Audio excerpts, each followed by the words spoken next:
Hey guys, so we're here at the Magic Kingdom to test out the brand new Lightning Lane multi-pass system. Right off the bat, I'm already loving it. I got 3 rides pre-booked already, ready to go before I even paid a dime. So I know for a fact today I'm doing Tiana's B Adventure, Haunted Mansion, and Buzz Lightyear before even walking into the park. So that is one of the big changes as a local annual pass holder, is now I can pre-book 3 days in advance. And so before the park even opens, we're gonna head over to Tiana's B Adventure to actually ride it twice, because I also got a virtual queue. So that is one of the perks of the new Lightning Lane multipass system, is being able to ride Tiana's twice, since it is on the regular multipass, not on single pass. And we're gonna be talking more about it throughout our day. So come join along to check out the new Lightning Lane multipass system.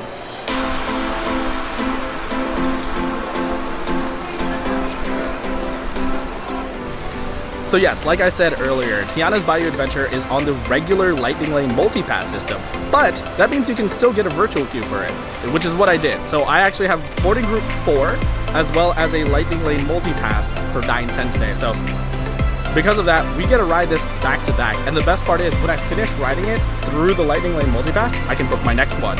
And since it is part of the tier system, this is actually tier 1. So there's tier 1s and tier 2s. Tier 1s are like the more popular attractions, while tier 2s are like more common attractions that still have a wait but aren't as popular. And so since I have Tiana's as my first tier 1, / most people will be booking Tiana's for their first tier 1, I get to book another tier 1 right after, and I actually have a higher chance of that. So I guess that is a good pro tip for this multipass system, is pick that tier 1 strategically. So first ride of Tiana's B Adventure, and while we were walking to the line, we actually booked another Lightning Lane. So we're actually gonna ride Tiana's now, go dry off on Big Thunder Mountain, and go get wet again on Tiana's the second time. Oh, please don't hit me. Don't go into the light. What are you doing? No, don't do it! Alright, we definitely got plenty wet to dry off on Big Thunder Mountain now. Alright, we got off our first ride on Tiana's B Adventure. Absolutely soaked. I mean, I did front row, so you are gonna get wet. So let's go dry off on Big Thunder Mountain, which I booked as a Lightning Lane while walking into Tiana's B Adventure. So like I said, strategic planning of that first T1, so helpful. So we're gonna go ride Big Thunder Mountain, and then to dry off, and then go get wet again on Tiana's B Adventure. What a day. Woo! Straight to multipass.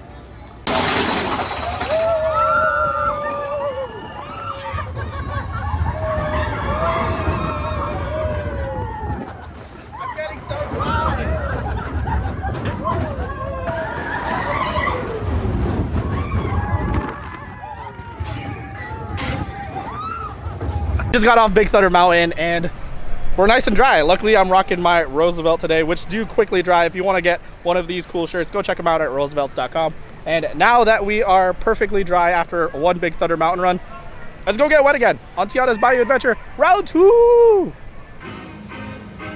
want me to take your picture for you? Awesome. Yeah, I got you.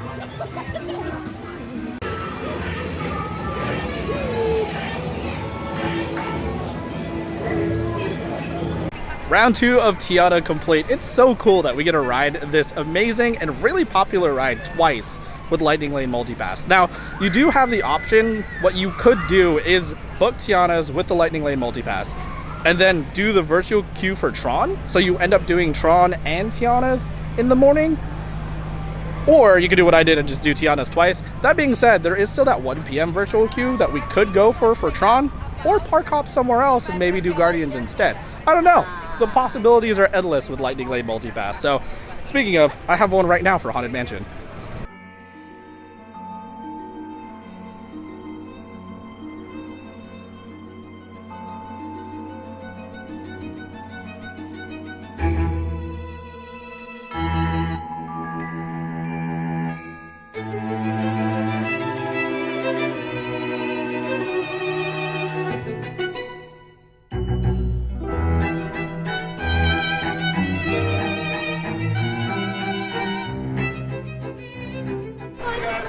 Also, if you guys are wondering, this is a pretty decently busy day. It's a Friday in the middle of summer, so it's not peak time, but we're still getting on a lot of rides here in Walt Disney World using the multipass. All right, now that we can kind of take a break, we still have a lightning lane in a couple of minutes actually, but let's take these couple of minutes to talk about our experience with lightning lane so far and what I think. So first off, the fact that I was able to book 3 ahead of time is huge. So as a annual pass local, I would actually have to buy the chance of lightning lane in the pass and just book things day of and just hope for the best. Hope for the best. Some days you won and you would be able to book all the lightning lanes, and some days you lost and you were able to book 1 or 2 rides, just depending how busy it was, and you never knew because every day is different here in Disney World. But now with the new system, you are guaranteed 3 rides. 3 rides no matter what before you book anything. So that alone is a huge win for just the general user. So like overall, this is already a better system. And even then, after you book those 3, when you get in, you use that first one, you can book the next one. So if you're wondering about stacking, you can. The only difference is you can only stack 3 at a time. But that's fair. Now everyone can stack 3 at a time. So overall, I think the system is a much more fair system and just a little bit more accessible for everyone. Like, it's still not perfect, but we're definitely moving in the right direction. All right, enough talking about Lightning Lane. Let's go use one on Buzz Lightyear Space Ranger Spin.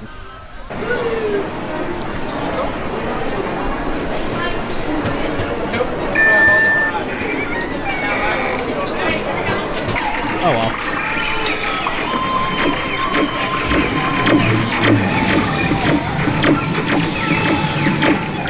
Oh, never mind, we're fine.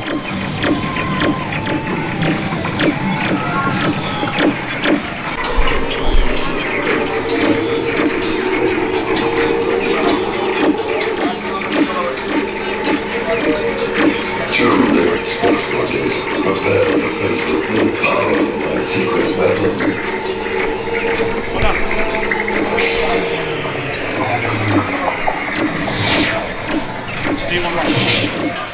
Fools, what have you done? Recollect the Yeah, we did it anyway! Get ready for hyperspace. Maximum acceleration. Alright, so we've ridden a ton of great rides here at the Magic Kingdom. Let's go test out another part of the Lightning Lane Multipass. Let's go park hop.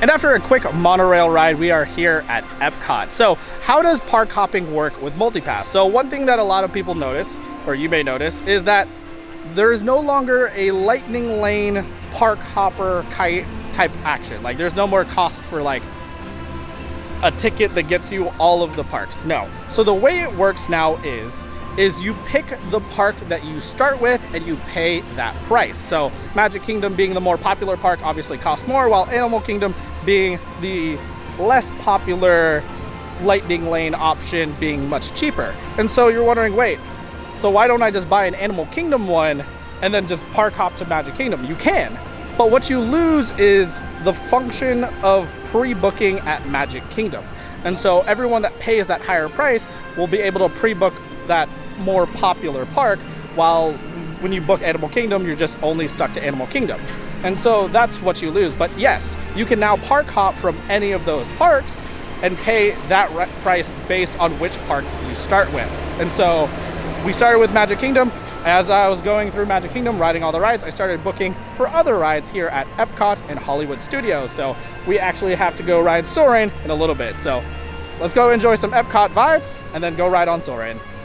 So we're here in the Land Pavilion, kind of just relaxing, soaking in some air conditioning, and that's another part of Lightning Lane that I feel like a lot of people miss. Like, we sign up for these Lightning Lanes, we have these times we're like, all right, we got to get to this place at that time, and we get kind of caught up with it. But the truth is, we can do other things. We can eat lunch, we can go ride other rides that have short wait times. Like, we don't have to just stick to the Lightning Lane. We can do other things. So while we wait for Soren, because we got a couple minutes, let's go ride Living with the Land, because it's a walk-on. And it doesn't affect my lightning lane whatsoever. Living with the Land.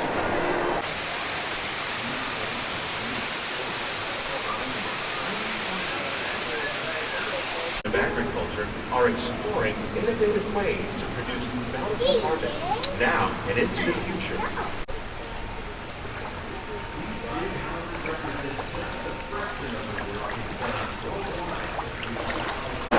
That was super fun and a great way to kill some time. And now it's time for Soren. And yeah, we've been getting a lot of tier 1 attractions today, back to back to back, without any problem. So let's go use another tier 1 attraction and then book another lightning lane. It's pretty cool. Oof. And it's at a 40 today. Let's not do that. Let's go. So far, pretty happy with lightning lanes. Like, we're getting through them. There's a much better availability today too. There's a bunch of tier 1s. Like, I was actually debating between Space Mountain and Rock and Roller Coaster earlier without any problem. So far so good, and happy to not be in that.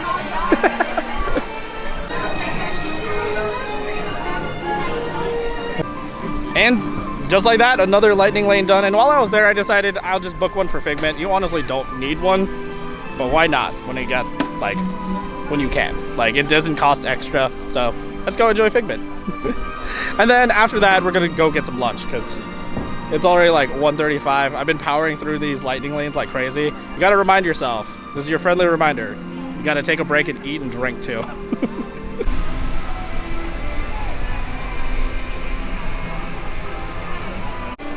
Okay, this kind of works out. There's an actual line for Figment. Thank you, MultiPass. Holy cow! This kind of works out. What? Okay, I'll take it. Let's go. Oh, Lord. A thousand thoughts can start appearing. Imagination works best when it's set free. Perhaps I should end my open house right here. Great idea. We'll go to my open house instead. It's much more fun. Right this way, everybody. Imagination, a dream can be a dream come true.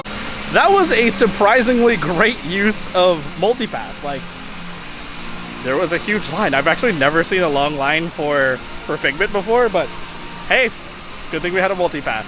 Anyways, we're gonna go take a break. We're gonna get some lunch over at the Boardwalk Deli before heading to Hollywood Studios. So we're gonna park hop again. I actually already have a multipass waiting for me at Hollywood Studios, so come stick around to see what it is. Down the boardwalk. Down it. This has been the longest construction project on Disney property I've ever seen. Comment below, has there been a longer construction project than this?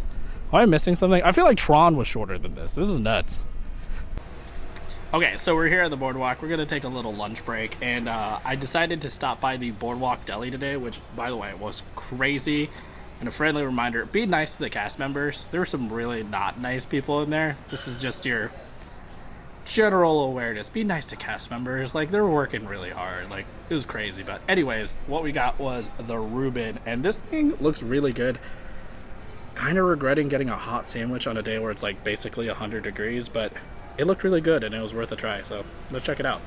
Holy smokes, this thing is delicious. Like, this is definitely up there for one of my favorite sandwiches here on Disney property. Like, it is so meaty. You kind of lose the bread a little bit with how much meat is on this thing. I felt like I was just taking a fistful of the most delicious pastrami ever and just like taking a bite out of that. But it's super, super, super good. There's pickles on it. There's a little bit of sauerkraut. It's a very soft sandwich, so it's paired perfectly with this extra crispy chips. So it's this Miss Vicky's sea salt chips. Again, like manufactured chips, whatever. Like, I would be a little bit happier with the house-made chips because personally, I like the house-made chips here in Disney, especially when they're actually cooked right. But still, like, you get a consistently good crunch to pair well with this super meaty sandwich. My sweat is turning from heat sweat to meat sweat, so like real fast. So at $14.40, this is also a great deal. You get both of these items. Wow, wow, like this is fantastic, and you definitely gotta try it when you come here to Boardwalk. So I'm gonna chow down on this, and then we're gonna head to Hollywood Studios. After a good, quick, successful, and filling lunch, let's go head to Hollywood Studios to crack out some more lightning lanes.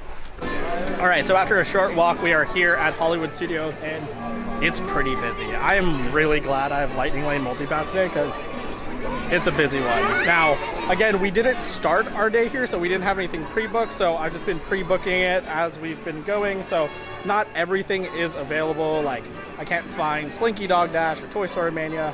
I think there is one for Tower of Terror, but for much later in the evening, so we still do have our Runaway Railway one actually in like 5 minutes, so we're gonna enjoy that, and then just see what else we can get into. I think I might even try doing single rider on Rise of the Resistance. That one's pretty cool.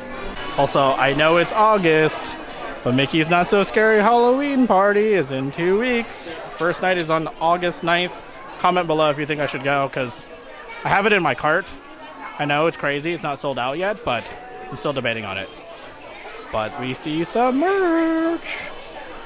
Mickey's Runaway Railway. It's only at a 35-minute wait, but heck, why do I care? We got Lightning Lane anyways.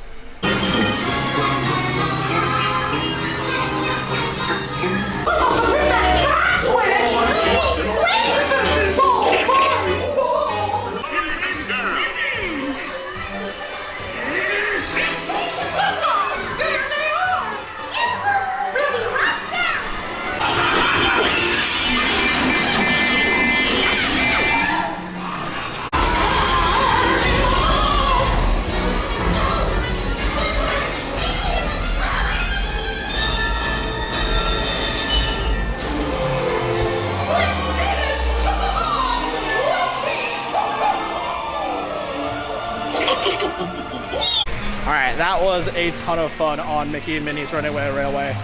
Such a great ride, great use of Lightning Lane multipass. Now, I do have a multipass for Frozen next, but I think I'm going to pivot a little bit. So I'm actually trying to get this all done before 5 p.m. and it's already 4. So instead of doing Frozen and like sitting through that show, I'm going to try doing single rider on Rise of the Resistance instead. So let's go to Rise of the Resistance. Single rider.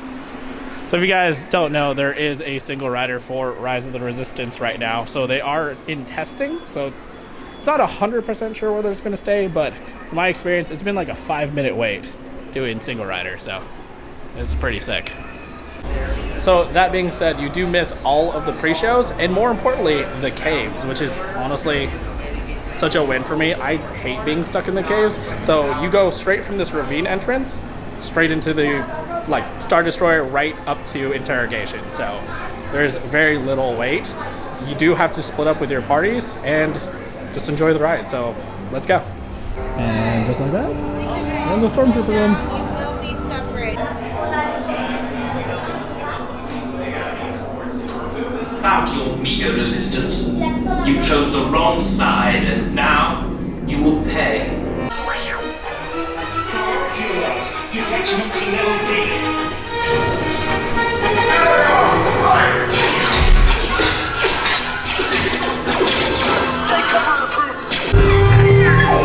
You will tell me the location of the secret base, and then I will destroy you and the Resistance. And just like that, we got through Rise of the Resistance. It's like a 5-minute wait with single rider right now. I know it's still in testing. It's kind of early on. It's been going on for a couple weeks now, but there's only like 3 or 4 people ahead of me. And the fact that you skip the cave is huge.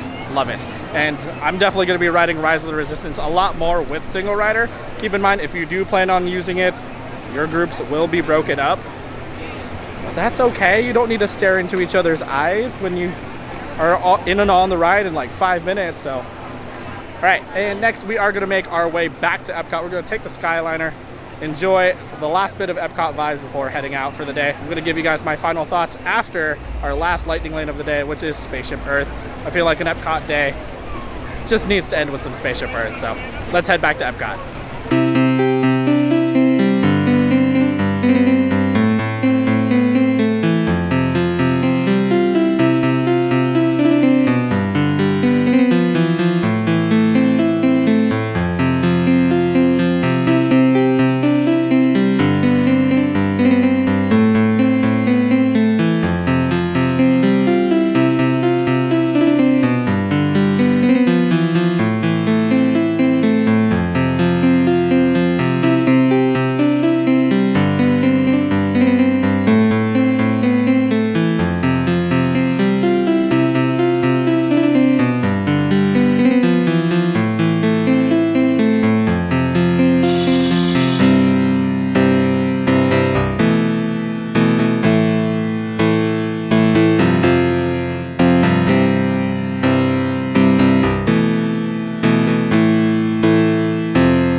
right, and that's gonna be a wrap from us here in Walt Disney World using Lightning Lane Multipass. Honestly, there's a pretty gnarly storm rolling in, so I want to get out of here before that happens.